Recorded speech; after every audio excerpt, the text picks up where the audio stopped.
많은 여성을 가슴앓이하게 하는 유방암. 유방암은 우리나라 여성이 가장 많이 걸리는 암인데 불행 중 다행인 건 5년 생존율이 90%가 넘을 정도로 예후가 좋은 편이라고. 다만 유방암은 초기에 별다른 증상이 없기 때문에 진단이 늦어질 수 있어 30세부터는 매월 집에서 유방 자가 진단을 해봐야 하고 35세가 넘어가면 2년에 한 번씩은 병원을 찾아 유방암 검사를 받아봐야 한다고. 톡톡 건강 토크. 오늘은 여성암 만년 1위 유방암에 대해 알아보고 더 이상 남몰래 가슴앓이 하지 말자. 네, 흔히 30세 이상 여성이라면 한 달에 한 번쯤은 자기 가슴에 멍울이 만져지지는 않는지 자가검진을 해볼 필요가 있다고 합니다. 네, 유방암으로 가슴앓이를 하는 여성들이 늘어나고 있는데요. 네. 톡톡 건강 토크 오늘은 이 유방암에 대해서 자세히 알아보도록 하겠습니다. 네. 오늘 도움 말씀 주실 분 모셨는데요. 네. 혈액종양내과 전문의 박건욱 센터장께서 나와 계십니다. 네, 안녕하십니까? 안녕하세요. 네, 그럼 먼저 3분 브리핑을 통해서 유방암의 발병 현황부터 짚어보도록 하겠습니다. 센터장님 부탁드리겠습니다. 네. 유방암이란 우리 모유가 분비되는 유선의 상태에 생기는 암을 말합니다. 암이라고 하면은 이제 악성 종양을 말하는 것이고요. 종양은 다시 양성과 악성으로 나눠지는데 악성이라고 하면은 정식이 빠르고 다른 곳으로 전이될 수 있는 상황을 말합니다. 그래서 유방암이란 유선에 생기는 악성 종양을 유방암이라고 하게 됩니다. 2020년 발표된 암 등록 통계 자료를 보면은 연간 우리나라에서 암 환자가 한 24만 명 정도 발생하는데 그 중에 한 10% 정도 유방암입니다. 여성암 중 압도적 1위이고요. 결국은 여성암이라 하면 에스트로겐에 의해서 이 암이 생기는 거기 때문에 남녀 비는 한 200대 1 이상 됩니다. 그래서 남자 유방암 1년에 100명 정도 굉장히 드문 암이고 대구 지역을 보면은 1년에 한 1000에서 1500명 정도 유방암이 생긴다고 생각하시면 됩니다. 연령을 보면은 저희가 이제 40대가 제일 많이 발생하고요. 그 다음 50대, 60대 순인데 이게 서구하고 좀 차이가 있습니다. 서구 유방암은 주로 5, 60대에 많이 생기는데 우리나라는 그보다 한 10년 일찍 젊은 유방암이 많은 게 또 특징이고요. 그래서 우리나라에서 굉장히 빠르게 증가하고 있는 여성암입니다. 1993년부터 한 20년 정도 기간 동안 기간을 나누어서 보면은 환자 수가 거의 10배 이상 증가되었습니다.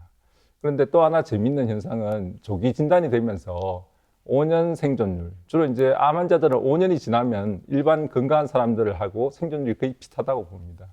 그래 보면 5년 생존율이 93.3%, 그래 10명에서 9명 이상이 거의 완치에 이를 수 있는 여우가 좋은 암에 속한다고 할 수 있습니다.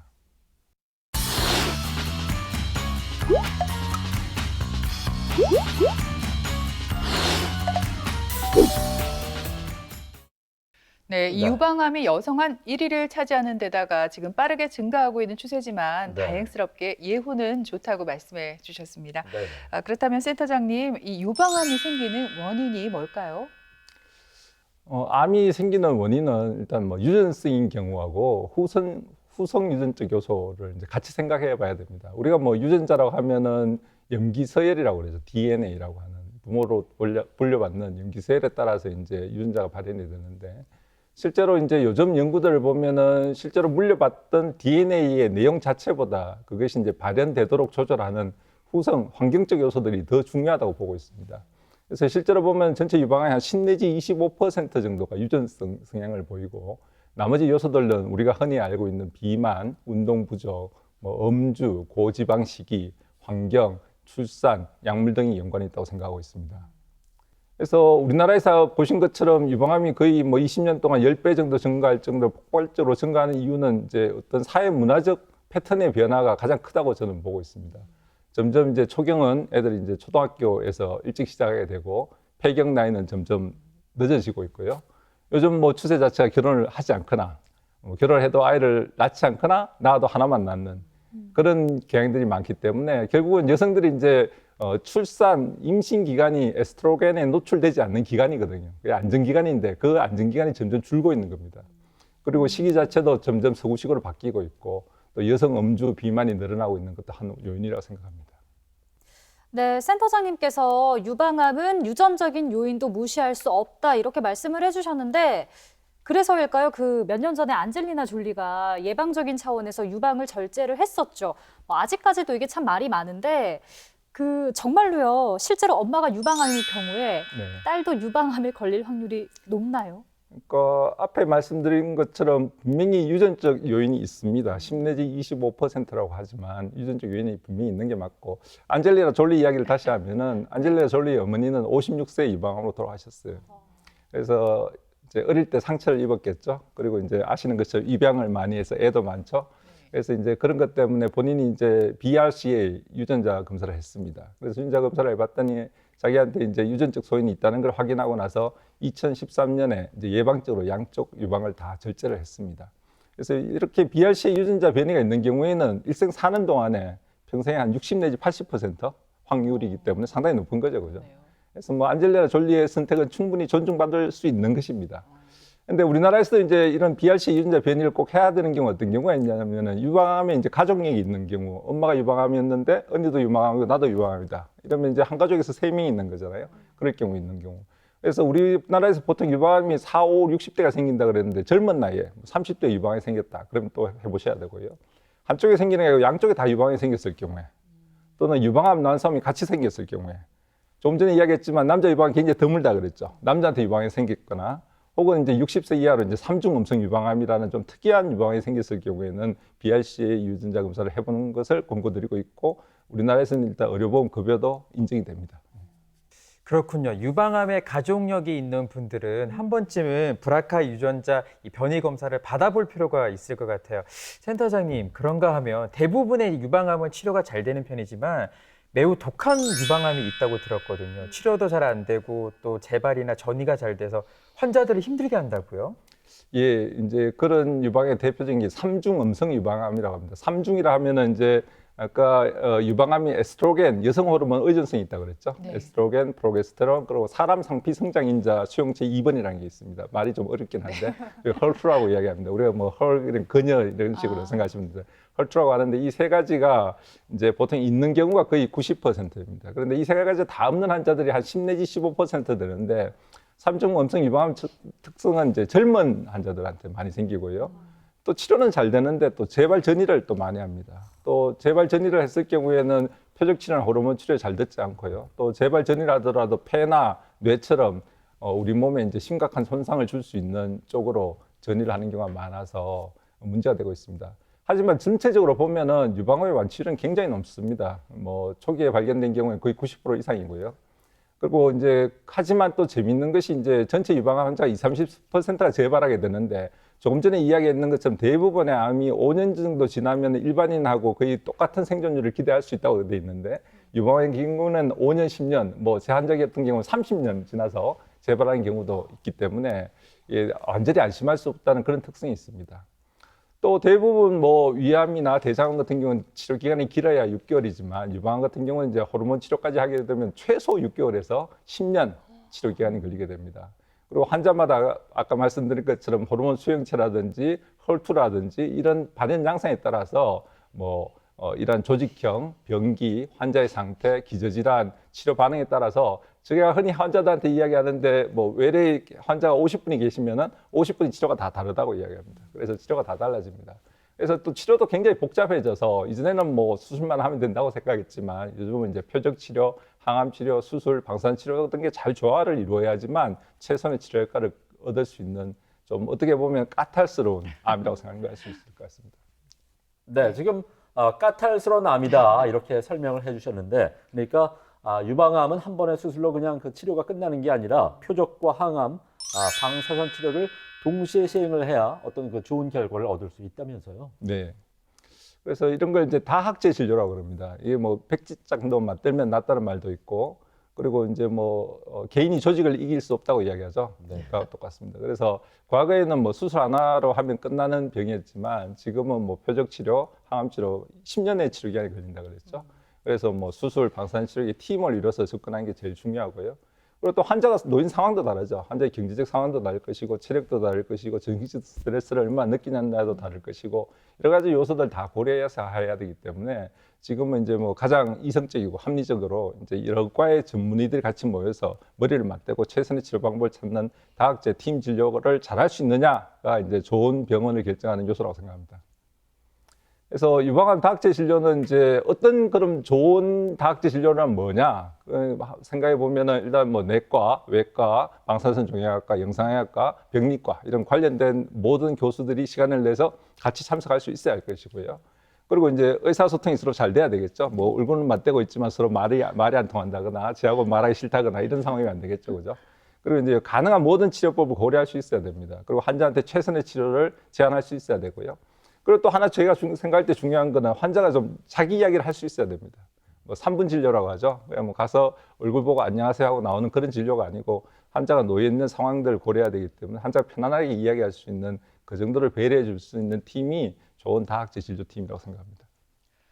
예, 네. 또 한 가지 또 걱정스러운 점은 유방암의 재발률이 20에서 30% 정도 된다고 해주셨습니다. 네. 생존율은 높지만 재발률이 그리 낮지 않은 것 같아서 좀 걱정이 되거든요, 네. 센터장님. 그렇다면 재발을 막기 위한 어떤 방법이 있을까요? 예, 아까 이제 말씀드렸던 것처럼 치료 기간이 이제 10년까지 걸린다고 하는 게 바로 이런 요소들 때문입니다. 그래서 이제 보조 항암 치료도 해야 되지만 호르몬 치료를 10년까지도 복용을 하게 되면은 재발률은 반, 사망률은 한 3분의 1 정도로 떨어뜨릴 수 있다고 되어 있습니다. 그래서 그리고 또 이제 재발을 하더라도 좀 이런 시기에 빨리 찾아내서 치료를 하게 되면 훨씬 더 성적이 좋아지기 때문에 정기적인 검진을 해야 될 것 같고요. 우리나라 암 환자들 특성이 이제 일단 병원에 오면 의사 말은 잘 듣지 않고 옆집 아주머니 이야기를 하십니다. 옆집 아주머니가 뭐가 좋다던데 뭐 먹지 말라던데 이런 이야기를 먼저 하는데 건강보조식품, 대체요법, 민간요법에 의존하게 되면은 이게 뭐 부작용만 일으키게 되는 경우가 많기 때문에 이거는 뭐 세계 어느 나라나 다 공통된 이야기입니다. 일단 암을 이제 재발을 방지하고 건강한 생활 습관이 뭐가 있겠습니까? 채식, 골고루 식사한다, 술을 먹지 않는다, 체중을 잘 유지한다, 운동을 적절히 한다. 똑같이 적용된다고 할 수 있을 것 같습니다.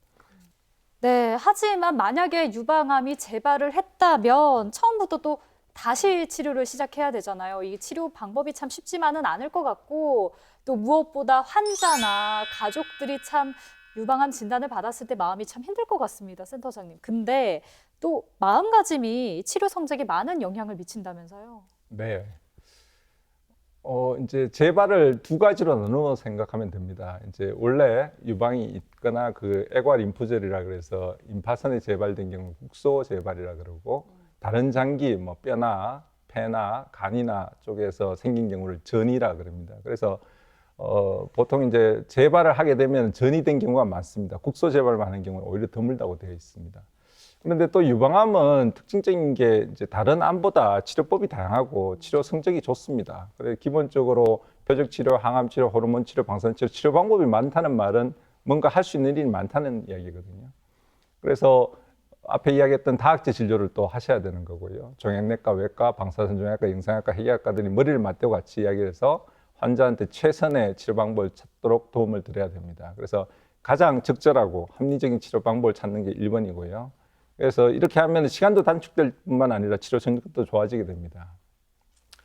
환자나 보호자 입장에 대해서는 이제 입장에서는 일단 제가 환자들한테 먼저 이야기하는 건 이 병은 잘 낫고 그리고 이제 당뇨나 고혈압처럼 만성병이라고 생각해야 된다는 것입니다. 뭐 제 외래 온 환자들 중에는 10년 이상 뭐 재발 전이가 되더라도 아무 증상 없이 직장 생활도 하시고 일하시면서 다니시는 분들이 굉장히 많으시거든요. 그래서 일단 이 병은 뭐 췌장암이나 위암 이런 거와 달리 비교적 치료가 잘 된다는 걸 생각을 하시고 그리고 또 환자마다 이제 뭐 전이 속도, 진행 속도 이런 게 굉장히 다양하기 때문에 그에 맞춰서 치료를 하는 게 중요합니다. 그래서 뭐 환자들은 이제 제일 유방 환자들이 싫어하는 게 머리 빠지는 겁니다. 머리 빠지는 거는 유방암에 쓰이는 약제들이 이제 항암 치료 약제들은 머리 빠지는 약이 대부분이라서 이것 때문에 스트레스를 받게 되는데 저는 흔히 이제 환자들 오시면은 이제 딸, 언니한테 일단 가발부터 맞추라고 평소에 좋아하는 헤어스타일대로 이왕이면은 안 해보던 금발이나 빨간색 가발을 맞추라고 농담처럼 이야기합니다. 그러면 훨씬 더 이제 좀 좋은 분위기에서 이야기를 끌어갈 수 있는데요. 그래서 그런 이제 마음의 준비를 미리 하고 이제 치료를 시작하는 게 중요하고요. 최근에 이제 삶의 생존 기간보다 삶의 질이 중요하다는 이야기가 많거든요. 뭐 바꿔 이야기하면은 중환자실에서 인공호흡기 달고 6개월, 1년을 연명했는 것보다는 밖에서 일상생활하고 가족들하고 건강하게 지내는 6개월, 1년이 훨씬 더 소중하다는 거죠. 그래서 그게 중요하기 때문에 삶의 질을 더 반드시 고려해 봐야 되고, 직장 생활도 그렇습니다. 본인이 직장 생활에 뭐 정말 스트레스를 받고 뭐 못해 먹겠다는 생각이 들고 힘들고 이러면 안 하는 게 맞지만, 직장 생활이 즐겁고 또 뭐 피치 못하게 직장 생활을 해야 되는 상황이라면은 그걸 잘 받아들이시고 직장 생활 할 수 있게 만들어 드릴 수 있으니까 생활을 계속 유지하시고 삶의 질을 우선해서 치료 과정을 이겨나가시고 계획을 잡아놓는 게 맞다는 이야기를 꼭 해드리고 있습니다. 잘 이겨내시리라 생각이 듭니다. 그런가 하면 코로나19가 이제 장기화되면서 많은 분들이 뭐 운동량도 줄어들고 또 야외 활동이 줄어들다 보니까 확진자 분들이 굉장히 많아졌어요, 센터장님. 근데 위험 인자 중에 하나가 또 비만이잖아요. 운동을 좀 많이 해야겠죠? 어떻습니까? 비만에 대해서는 요즘 하여튼 할 이야기가 많습니다. 비만이 이제 암을 유발하는 기전에 대해서 최근 밝혀진 것이 많습니다. 비만은 유방암뿐만 아니라 대장암, 전립선암, 신장암, 식도암 등 많은 암과 연관이 있고요. 그래서 이제 비만이 왜 암을 일으키느냐 하는 건 이제 최근 연구가 많이 되어 있는데, 일단 비만이 되면은 체내 지방이 축적되겠죠. 지방 세포가 축적이 되면 이제 내당성 장애라 그러죠. 당을 잘 제사를 못 시키는 거예요. 그러면 어떻게 되냐 그러면 우리 연비가 떨어지면 이제 기름은 많이 들어가지만 많은 거리를 못 가는 것처럼 당을 소화하기 위해서 인슐린을 때려 부어야 되는 겁니다. 그래서 부족하니까 이제 당뇨병 환자들 인슐린을 밖에서 보충하는 거죠. 그래서 우리 몸에 이제 인슐린이 높아 있는 상태가 유지되는 겁니다. 그러니까 인슐린이 어떤 작용을 하냐 그러면 우리가 세포를 정식시키고 번식시키는 역할을 하거든요. 그래서 이게 암이 자라는 원인이라고 또 이야기하고, 지방이 있으면 이제 염증이 많이 생기게 됩니다. 혈액순환도 나빠질 것이고 염증이 생기게 되면 염증에 이제 거기서 사이토카인이라서 세포 전달 물질이 나오는데 이게 또 암세포를 정식시키게 됩니다. 그리고 이제 렙틴이라는 물질이 나오는데 렙틴 자체가 또 이제 암세포가 빨리 자라도록 도와주는 역할을 하고요. 또 이제 비만으로 끝나지 않죠. 비만 하신 분들이 대부분 음주, 흡연 열심히 하시고 운동 안 하시고 이런 경우가 많기 때문에 이래가 여러 가지 인자들이 합쳐져 가지고 이제 뭐 위험도를 2배, 3배로 올리게 되는 것이죠. 비만 무서운 병이죠.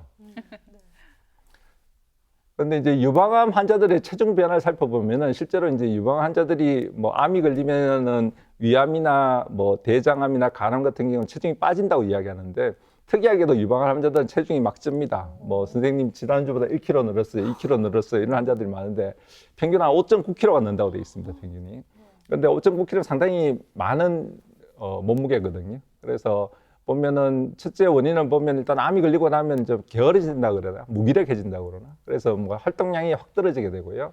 그리고 이제 항암 치료, 호르몬 치료라는 게 이제 결국 에스트로겐을 떨어뜨리는 거기 때문에 조기 폐경이 오게 됩니다. 조기 폐경이 오게 되면은 뭐 여성분들이 주로 느끼는 것처럼 무기력해지고 우울해지고 활동량이 떨어지고 이런 현상이 생기기 때문에 그것 때문에 몸무게가 급격히 느는 것으로 보고 있습니다.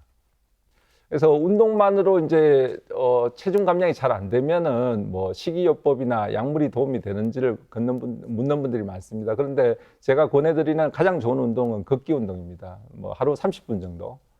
그래서 열심히 걷는 게 가장 좋고, 또 하나 이제 유념하셔야 될 게 이제 암에 걸린 환자들은 무리하지 않는 게 좋습니다. 건강한 사람도 무리하지 않는 게 중요한데 무리해서 좋은 거는 별로 없거든요. 그래서 무리가 되지 않는 운동을 지속적으로 하는 게 중요하고, 그런데 특수 식이요법 뭐 대부분 황제 다이어트라고 하죠. 탄수화물을 적게 먹고 지방, 단백은 많이 섭취하는 이런 이제 황제 다이어트라고 하는데, 이걸 장기간 지속하게 되면은 이제 칼슘 레벨이 떨어져서 골다공증 같은 게 생기고 쇠약감, 피로, 변비 같은 게 생겨서 환자 전체적으로 오히려 이제 해가 되는 경우가 많고요. 또 고단백 식이만 계속하다 보면은 이제 대장암, 신장암 같은 다른 암의 위험도가 올라가서 전체적으로 보면 암 생존율 자체가 오히려 떨어지게 됩니다. 그래서 이러한 특수한 식이요법은 이제 비만인 암 환자들한테는 추천되지 않습니다. 그래서 암 환자들은 이러한 특수한 식이요법을 하지 않는 게 좋다고 이야기하고 있고요. 그런데 요즘 이제 최근에 이제 많이 주목받는 게 메포민이라는 약입니다. 메포민이라는 약은 옛날부터 당뇨병에 오래 쓰이던 약이었습니다. 그런데 이게 체중 감소 효과가 있을 뿐만 아니라 암 발생률도 떨어뜨리고 암을 예방하는 효과도 있고 재발을 방지하는 효과가 있다는 게 알려지면서 특히 이제 체중이 좀 많이 나가시는 분들, 조금 전에 이야기했던 인슐린 레벨이 높게 유지되는 분들, 그러니까 대사장이라 그러죠. 대사장에 있는 분들은 꼭 당뇨병이 아니라도 메폴민을 먹으면은 암 예방에 있다고 생각하고 권하고 있습니다. 그래서 메폴민 약제가 있으니까 체중이 많이 나가시거나 당뇨 전 단계 혹은 당뇨에 기미가 있으신 분들은 메폴민을 추천해 드리고 있습니다. 네, 많은 여성분들이 폐경 후 호르몬 요법 치료를 많이 하는데 사실 또 주저하게 되는 부분이 있습니다. 호르몬 치료를 하면은 유방암 발병률이 높아진다 이런 얘기가 있거든요. 실제로 어떻습니까? 그래서 호르몬 치료가 이제 뭐 양날의 칼 같은 면이 있습니다. 이게 호르몬 요법을 하게 되면은 뇌 심혈관 질환들은 분명히 그 사망률이나 발생률이 줄어들게 되거든요. 물론 골다공증을 포함해서 줄어드는 데 반해서 이제 자궁이나 유방에서는 이게 암의 위험도를 올리는 걸로 되어 있습니다. 아직 그 논란은 뭐 아직 있는 상황이고요. 그래서 여러 가지 이제 방법들이 있고 데이터 자체에 대해서도 갑론을박을 하고 있는 상황입니다. 그런데 뭐 쉽게 생각하면은 저희가 이제 설탕 있지 않습니까? 네. 설탕이 이제 저혈당 있는 환자에게는 설탕이 최고의 약이잖아요. 최고의 약이지만 설탕을 계속 먹게 되면 어떻게 되겠습니까? 이게 뭐 모든 만병의 원인이라 그러죠. 당뇨, 고혈압 다 생긴다 그러죠. 비만. 그래서 그런 것처럼 에스트로겐 요법도 이제 환자의 상태를 보고 만약에 뭐 골다공증의 위험성이 너무 높은 환자라 그러면 에스트로겐 요법을 권하는 게 맞을 것이고 또 심내 혈관 질환의 리스크가 높다고 생각되면 권하는 게 맞을 것이고 반면에 이제 유방암이나 자궁암의 위험도가 너무 높다고 생각되면은 하지 말아야 할 것이고 그래서 환자마다 이야기하는 게 달라질 수가 있습니다. 그래서 하나 꼭 권하는 거는 에스트로겐 보충요법을 하시더라도 정기적인 유방과 자궁 검진을 하는 걸 하면서 이제 복용하실 걸 권고드립니다. 네, 오늘 이렇게 유방암에 대해서 자세한 얘기를 나눠봤는데요. 끝으로 그 석류가 여성에게 좋다고 이렇게 널리 알려져 있는데 석류를 많이 먹으면은 유방암 예방에 좋다 이런 얘기가 있거든요. 어떻습니까? 이게 좋다고 하면은 저도 좀 열심히 먹어볼까 싶습니다. 네. 뭐 석류, 칡, 당귀, 포도씨 요즘 뭐 건강식품이라고 이야기하는 그런 성분에는 그런 이제 식품들 안에는 천연 식물성 에스트로겐이 들어 있습니다. 그래 말씀드렸지만 이제 여성이기 때문에 유방암이 생기는 거고 유방암의 원인은 에스트로겐이거든요. 그런데 이게 이제 화학 구조가 거의 비슷합니다. 천연이나 합성이나. 그래서 아까 앞에 이야기했던 이제 에스트로겐 보충요법과 똑같은 이야기가 되겠죠. 이걸 이제 과다 복용하게 되면은 여성 호르몬이 과다 복용되는 상태처럼 될 것이고 이 자체가 이제 유방암의 위험을 올릴 수가 있습니다. 그런데 이제 저혈당 환자한테 이제 설탕이 약이 되는 것처럼 이게 또한 이제 골다공증이나 심내혈관 질환에는 또 좋은 측면이 있기 때문에 그래서 결국 제가 이야기하는 건 결국 양이 문제인 것 같습니다. 그래서 뭐 석류가 좋다고 해서 매일 아침, 점심, 저녁 석류를 먹는다거나 뭐 다른 음식은 먹지 않고 석류만을 주로 이제 먹는다거나 하는 것보다는 뭐든지 이제 식품을 골고루 섭취하고 그리고 이제 탄수화물, 단백질, 지방이 이제 유지가 잘 돼 있는 균형 잡힌 식사를 하고 가능하면 이제 신선한 뭐 로컬 푸드라 그러죠. 근처에서 나는 신선한 음식들을 먹을 걸 권해드리고 있기 때문에 그래서 음식은 사실은 이제 우리가 말하는 상식적으로 접근하는 게 좋고 뭐 하나가 좋다. 그래서 우리나라 사람들 특징이 뭐 하나 좋다 그러면 와 이렇게 몰려가는 게 특징인데 그거는 좀 피해야 할 방법이라고 저는 환자들에게 이야기하고 있습니다.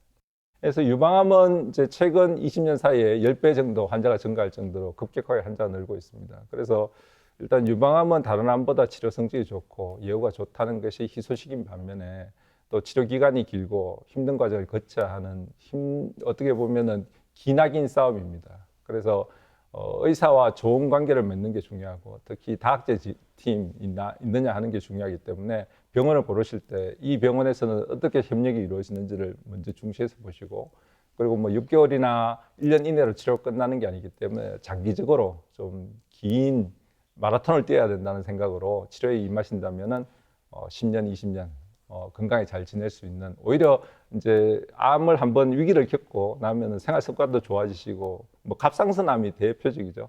갑상선암 환자들은 사실은 일반인보다 더 오래 건강히 사시거든요. 그런 것처럼 유방암도 곧 그렇게 되는 시기가 오리라고 믿고 있습니다. 네, 경청해 주셔서 감사합니다. 네, 유방암은 여성암 1위로 발병률이 상당히 높긴 하지만은 완치율 또한 90% 이상일 정도로 치료가 잘 되는 편입니다. 네, 유방암 환자와 가족들께서는 완치될 수 있다는 믿음을 가지고 조금만 더 힘내시기 바랍니다. 네. 지금까지 이 시간 도움 말씀에 혈액종양내과 전문의 박건욱 센터장께서 수고해 주셨습니다. 네, 오늘 고맙습니다. 감사합니다.